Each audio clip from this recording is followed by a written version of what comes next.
Hey guys, good morning. In our previous discussion, we already discussed the First Thessalonians chapter book, and now we are going to start new book, Second Thessalonians. Introduction. Author, date, and place of writing. Paul's authorship of Second Thessalonians has been questioned more often than that of First Thessalonians. In spite of the fact that it has more support from early Christian writers, objections are based on internal factors rather than on the adequacy of the statements of the church fathers. It is thought that there are differences in the vocabulary, 10 words not used elsewhere. In the style, it is said to be unexpectedly formal, and in the doctrine of man of lawlessness is not taught elsewhere. However, such arguments have not convinced current interpreters.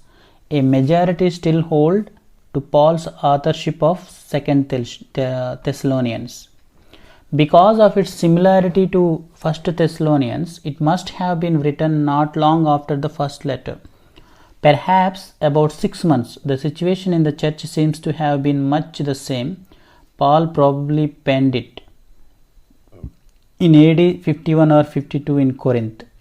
After Silas and Timothy had returned from delivering First Thessalonians, see also introduction to First Thessalonians, we can understand. Purpose. Inasmuch as the situation in the Thessalonian church has not changed substantially, Paul's purpose in writing is very much the same as in his first letter to them. He writes, first one, to encourage persecuted believers.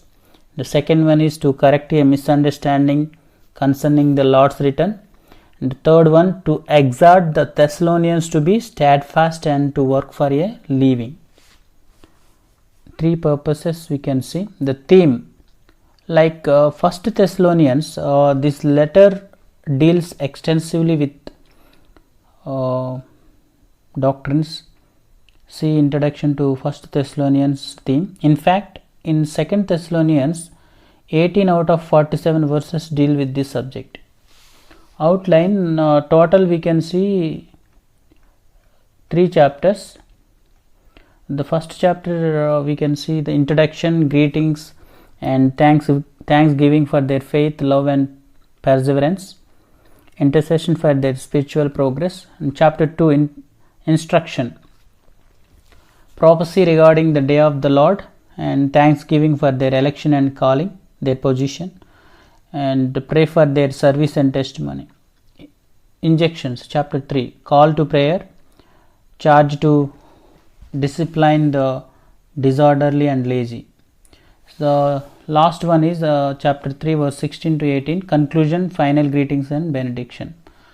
These 3 chapters we are going to discuss verse by verse and chapter by chapter in our coming Bible studies. God bless you. Thanks.